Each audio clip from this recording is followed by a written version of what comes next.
Need a blueprint to start your mobile notary business? Don't stumble through the process. You need an outline for success. Introducing the Mobile Notary Blueprint by Derek Spruill.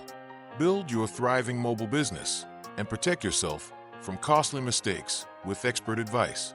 Buy your copy of the Mobile Notary Blueprint by Derek Spruill from any online bookstore, Amazon.com, Barnes & Noble Bookstore, booksofmillion.com, bookshop.org, Mobile Notary by DerekSpruill.com, or download from Kindle and build your successful notary business today.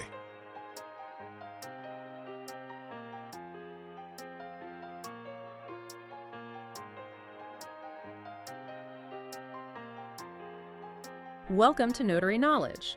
The most dangerous piece of equipment a mobile professional owns isn't their car on a busy highway. It's actually the seat inside it. Yeah, it is this silent, completely invisible toll of the mobile workspace. And honestly, it is surprisingly destructive to the human body over time.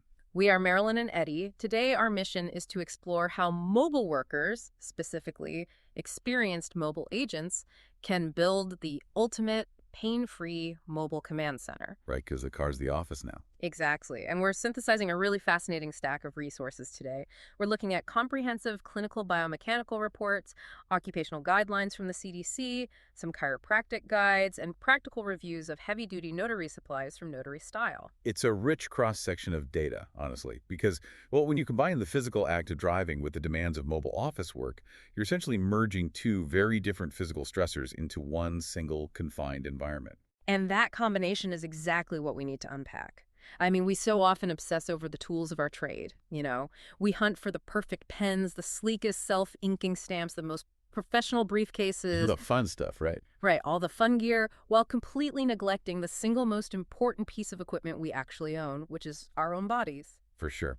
And the damage actually begins before you even reach your first signing appointment. The simple act of driving is silently acting as like a microscopic jackhammer on your spine. So we really have to understand the physics of the daily commute before we can begin to fix it. So the biomechanical reports in our sources point to something called whole body vibration, or WBV. And reading through this, it seems like the issue isn't just that the car is shaking, it's the specific frequency of the shaking, right? That is the absolute core of the issue. So every object in the world has a natural resonant frequency. The human spine, as it turns out, has a primary resonant frequency range of 3 to 5 hertz vertically. Okay, 3 to 5 hertz. Right. And unfortunately, the mechanical vibration transmitted from the asphalt up through the car frame into the seat pan and directly into your pelvis. It perfectly matches that exact 3 to 5 hertz range. Wow. So if I'm understanding the physics here, the spine is essentially acting like a tuning fork that just catches the exact frequency of the highway. That is a great way to visualize it, yeah. When the road's vibration hits that specific resonant frequency of your spine, the kinetic energy amplifies.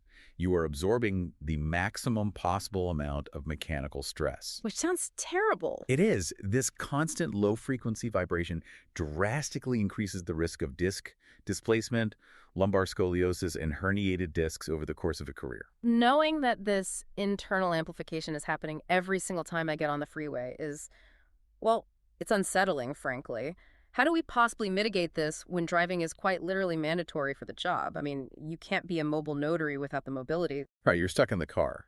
But the vibration itself is really only half of the equation. Yeah. The other half is what the physical posture of sitting actually does to your anatomy. Okay. Prolonged sitting naturally flattens the inward curve of your lower back, your lumbar spine. When that curve flattens out, the pressure inside your spinal discs skyrockets. And worse, it initiates a dangerous biomechanical phenomenon called ligament creep. Ligament creep, that sounds ominous. But the clinical explanation in the sources is actually fascinating. If our spinal ligaments are like, you know, thick elastic bands designed to hold our vertebrae tightly together, sitting in a flattened, vibrating posture for long periods slowly stretches those bands out. Exactly. They slacken completely. They lose their ability to hold your spine in a tight, supportive structure. And the body reacts very poorly to this. Clinical reports show that this sustained static posture initiates a rapid soft tissue inflammatory cascade. Okay, let's break down that phrase for a second. Soft tissue inflammatory cascade. I want to make sure we're translating the clinical jargon here. Of course. So when those ligaments stretch beyond their normal capacity, they sustain microscopic tears. Your body's immune system senses those micro tears and essentially sounds an alarm. Like an injury response. Exactly. It floods the area with fluid and immune cells to try and heal the irritation. That sudden flood of fluid is the cascade, and it causes that deep swelling and stiffness you feel in your lower back after a really long drive. Oh, wow. So the vibration shakes the spine, the posture stretches out the exact ligaments meant to protect it, and the body responds by swelling up. Yep. Since we can't just abandon our cars, we obviously have to change how our environment receives and absorbs that vibration. But before we get into the mechanics of engineering the car seat, let's take a quick break. We want to encourage you to check out the Notary Knowledge books by Derek Sproul. They are absolutely essential reading for this level of the business. Truly game-changing resources in those books. And while you're at it, visit the Notary Knowledge website and be sure to check out our video podcast, No Notary, with Eddie Montes Travis. And you can also catch Marylyn's 90 Seconds of Notary. All right, so engineering the cockpit. The sources outline a few specific modifications. Let's start with the angle of the seat. The clinical guidelines suggest the ideal seat recline is between 100 and 110 degrees. Right. But wait, aren't we always told by like every elementary school teacher that sitting perfectly straight at a 90-degree angle is the gold standard for good posture? It's funny you mention that because that is a very common misconception, especially when it comes to a moving vehicle. Let's think about the center of gravity here. If you sit at a rigid 90 degrees, your upper body weight is entirely vertical. Okay. Furthermore, a moving car has lateral forces. It sways side to side. At 90 degrees, your lower back muscles are constantly firing and contracting to keep your torso upright against that sway. Oh, I see. They're working overtime just to keep you from falling over. Precisely. But if you recline slightly to that 100 to 110 degree range, you shift your center of gravity backward. You transfer the physical load of your upper body away from your spinal discs and directly into the backrest of the seat. The seat takes the lateral forces, which allows your lumbar muscles to finally relax. That makes a lot of sense. The seat should do the work, not the spine. What about the lower half of the body? Your hips must be level with, or slightly higher than, your knees. If your hips dip below your knees, like in one of those deep, sporty bucket seats, it forces your pelvis to roll backward. Which flattens the back. Right. That posterior tilt immediately flattens that crucial lower back curve we are trying so hard to protect. You also need to ensure there's a 2 to 3 finger gap between the back of your knees and the front edge of the seat. Yeah, I noticed that detail in the occupational guidelines. If the seat presses right into the back of the knees, it compresses the blood vessels and the nerves. That restricts blood circulation down to the calves, which leads to the leg cramps, the swelling, and that numbness that so many drivers complain about. Exactly. Moving up to the arms, the steering wheel should be positioned at least 10 inches from your breastbone, and your hands should rest at 9 and 3 o'clock, or even lower at 8 and 4 o'clock. Lowering the hands to 8 and 4 allows the shoulders to drop away from the ears, which I imagine must relieve a massive amount of upper back and neck tension over a long route. It really does. Now, if your factory car seat cannot achieve these angles, which honestly many cannot, you need an external seat cushion. Ergonomic cushions manage vibration and pressure through 2 primary biomechanical methods, immersion and offloading. Let's clearly distinguish those two, because I feel like a lot of people just buy whatever memory foam pad is on sale at the auto parts store and assume they're protected. Yeah, and that's a mistake. Immersion cushions are exactly what you just mentioned. High-density memory foam, or those elastomeric gel grids. They're designed to deform under your body weight and conform precisely to your shape. By doing so, they spread the downward force of your body over a much wider surface area. They immerse you in the material to reduce pressure hotspots. But then you have offloading cushions, and these seem much more specialized. The sources describe them as having specific structural cutouts, usually a U shape at the back. Right, they completely remove the support material beneath vulnerable bony prominences, specifically your tailbone, the cossack cushions. By creating a physical void under the tailbone, the cushion forces your body to redirect its entire weight to the dense, blood-rich muscles of your thighs and glutes. Those muscles are actually built to bear heavy weight, whereas your tailbone absolutely is not. It literally removes the physical bridge for the vibration. The vibration comes up through the seat, but because there is a cutout under the tailbone, The energy has nowhere to travel. It breaks the chain of WBV transmission to the spine. That is the ultimate goal of the ergonomic cockpit. Okay, so we've engineered our seat. We've got our 110-degree recline, our offloading cushion, our hands at 8 and 4. We survived the drive. But, and this next point from the sources feels like a cruel irony, the absolute most dangerous moment of the mobile professional's day happens the very second they step out of the vehicle. Oh, without a doubt. That post-ride transition is the ultimate danger zone. Because of that ligament creep we discussed earlier, the passive spinal stabilizers have been stretched and compromised for the last hour, so if an agent arrives at a client's house, immediately hops out of the car and just twists to lean into the back seat to grab a heavy 15-pound bag. They are risking an acute spinal herniation right there in the driveway. It's like, well, if your spinal ligaments are a stretched out rubber band, they need a minute or two to snap back into their tight supportive shape before you start hanging heavy weights on them. If you pull on a slack rubber band from a weird angle, it just snaps. The ligaments simply cannot support the load of the vertebrae in that vulnerable state. To prevent this, occupational therapists enforce the golden rule of transition, which is no BLT. No BLT. No bending, no lifting, no twisting. Exactly. When you get out of the car, you must stand upright and walk around for 1 to 2 minutes before you even attempt to lift your gear. You have to give your soft tissues time to recover their natural elasticity and for your spinal discs to repressurize. Which means the gear you choose to carry is incredibly important. I mean, if we are physically compromised just stepping out of the vehicle, the last thing we should do is grab something poorly designed. The notary-style reviews we looked at highlight how choosing the right mobile bag is essentially a medical necessity, not just a fashion choice. The weight distribution of a bag drastically impacts those slacked ligaments. If you are handling highly sensitive real estate documents, you might opt for something like the locking KOSMCCO bag. It is essentially a large, portable safe. But it has traditional briefcase-style handles, which means you are carrying 15 pounds of paper, journals, and stamps by hand.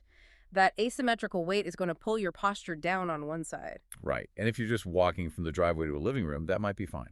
But what if your route involves navigating massive hospital corridors to reach a patient, or wandering through huge, sprawling apartment complexes? Carrying a briefcase over long distances will cause severe arm fatigue and pull your already vulnerable spine out of alignment. In those high-mileage scenarios, the better ergonomic choice is a tote with a wide, padded shoulder strap. It allows you to distribute the weight evenly across your torso, leaving your hands free and keeping your spine balanced vertically. It is all about matching the equipment to the physical environment. Absolutely. But we also have to consider the scenarios where the car itself is the environment. A massive portion of this job is done parked on the side of the road, working on laptops, or organizing paperwork right in the driver's seat between appointments. And when that happens, the physical danger shifts away from the lower back and moves aggressively up to the neck and upper extremities. We are talking about the dreaded text neck. Twisting your body to type on a laptop that is resting awkwardly on the passenger seat is disastrous for your thoracic spine and your cervical alignment. Let's quickly define those terms for clarity. The thoracic spine is your mid-back, the area attached to your rib cage. And cervical flexion means you are bending your neck sharply forward and down to look at a screen. When you combine a twisted thoracic spine with extreme cervical flexion, you are placing massive static loads on the shoulder girdle muscles. Over time, this leads directly to chronic tension headaches and nerve impingement. The solution provided by the sources is to engineer the mobile workspace just like we engineered the seat. You have to bring the work to you rather than twisting your body to the work. They point to specific in-car desks like steering wheel trays.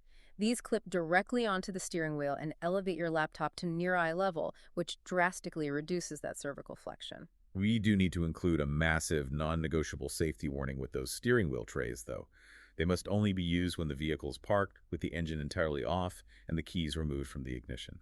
We would hope that goes without saying, but it is a critical safety parameter. Another option mentioned is a bucket seat leveling tray.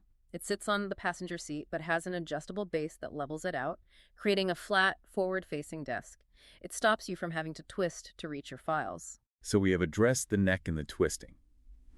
But we really need to look at the hands, because the primary revenue-generating task for a notary is document execution, high-volume stamping and signing.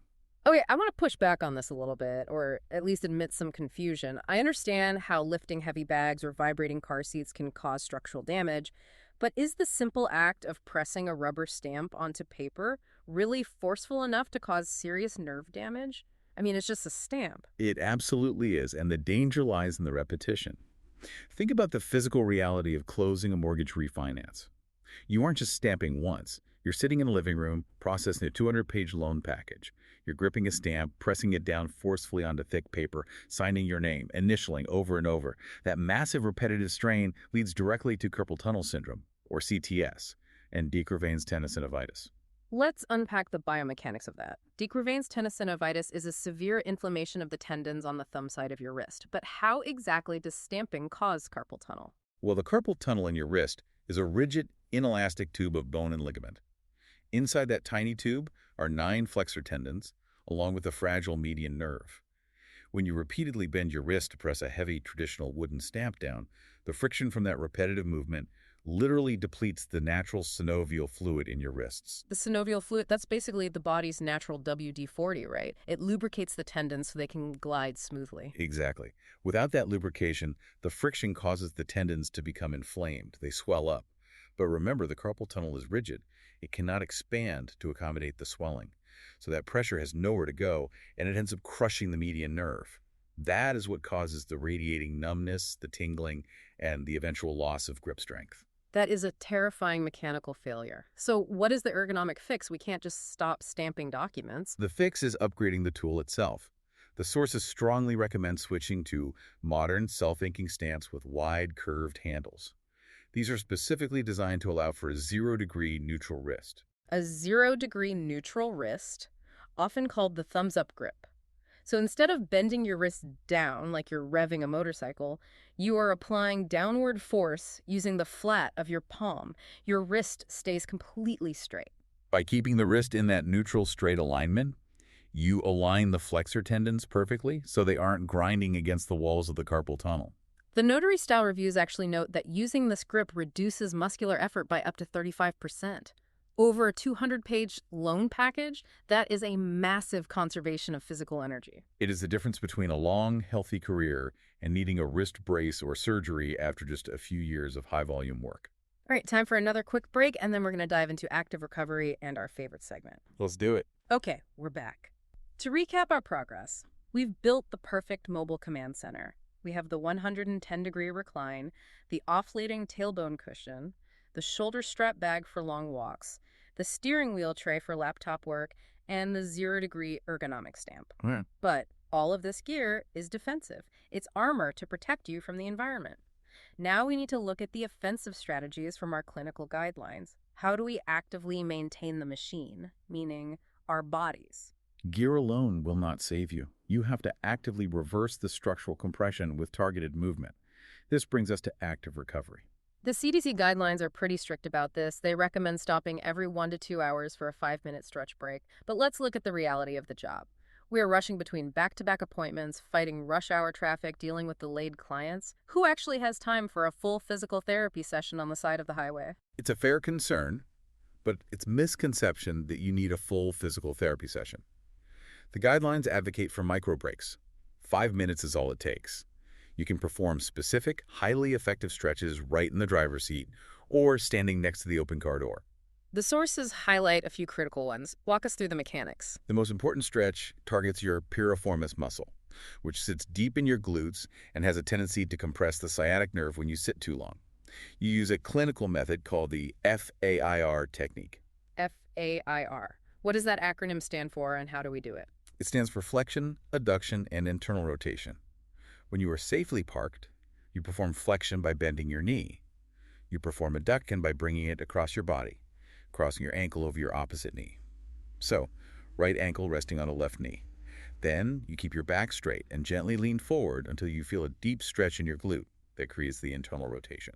Holding that for 20 to 30 seconds physically decompresses the sciatic nerve and releases the tension in the pelvis. That sounds incredibly relieving. It is. The guidelines also recommend seated pelvic tilts to re-engage your core muscles and correct your lumbar alignment. And for the upper body, Simple in-car chest stretches. You just hold the bottom of the steering wheel and roll your shoulders back and down, squeezing your shoulder blades together. So you are actively opening up the chest to counteract that rounded, slumped driving posture. You're undoing the exact shape the car tries to mold you into. Exactly. But there's one final preventative measure in the sources that completely reframes how we look at occupational health. It has nothing to do with stretching and nothing to do with seat cushions. You were talking about vehicle maintenance. Yes. Regularly replacing worn shock absorbers, checking your suspension bushings, and maintaining exact perfect tire pressure. In the context of a mobile professional, these are actually classified as medical interventions. Calling a tire rotation a medical intervention is wild, but the logic is totally sound. The suspension of the car is the absolute first line of defense against whole-body vibration. If your shocks are worn out or your tires are underinflated, your vehicle is failing to absorb the kinetic energy of the road. Those high-frequency mechanical oscillations travel straight through the tires, up the floorboards, and directly into the driver's seat. So a fresh set of tires and new shock absorbers are literally protecting your spine from WBV before the vibration ever has a chance to reach your body. Even the most expensive, scientifically designed offloading seat cushion cannot fix a broken vehicle suspension. You have to treat the car and the human body as a single connected biomechanical system. One relies entirely on the other. That completely changes how we should look at a trip to the mechanic. It's not just an annoying car repair expense. It is literal health care for the mobile professional. It's an investment in the longevity of your career. Absolutely. Okay, it is time for our favorite segment. Good question. What would you do? We've got a wild batch of real-world scenarios from our listeners. These are always my favorite. What do we have today? First up, we have Violet in Texas. Her scenario. The parrot. You're at a dining room table doing a loan signing, and the client's large pet macaw keeps trying to bite the pen out of your hand and is squawking over every explanation you give. What would you do? Oh, the parrot. Honestly, you have to control the room. I would politely but firmly pause the signing and ask the client, could we maybe move the bird to another room while we execute these legal documents? I want to make sure I don't make any errors.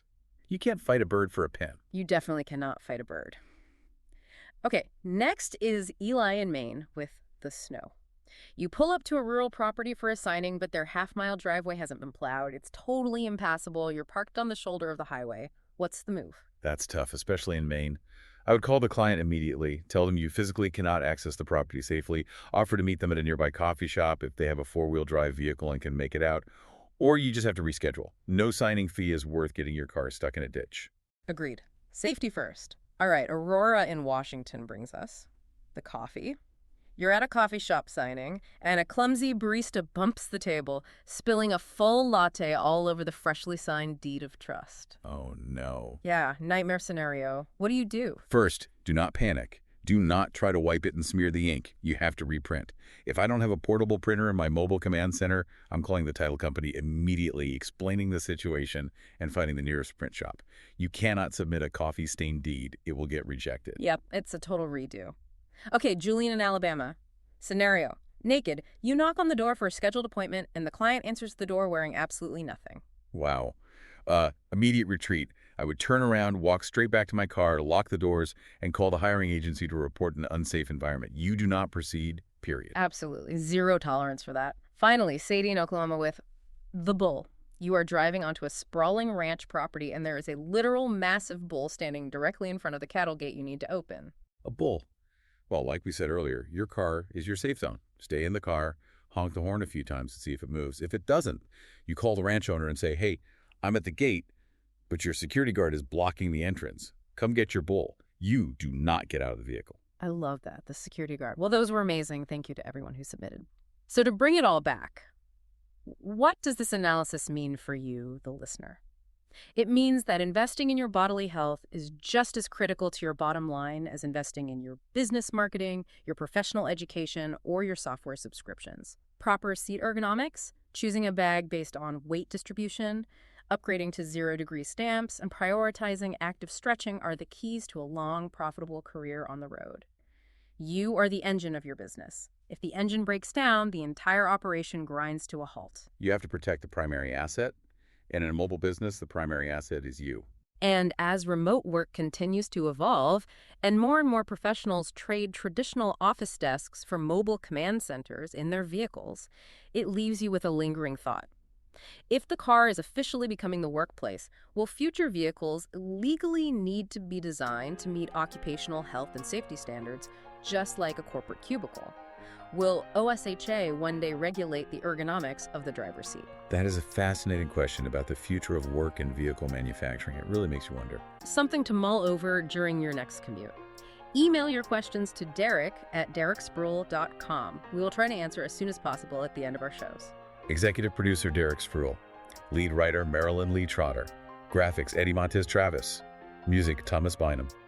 Produced by Magnificent Works Business Solutions. Don't just be listeners of the knowledge, be doers of the knowledge. This is Notary Knowledge. Until next time. Ready to unlock your notary potential and boost your income?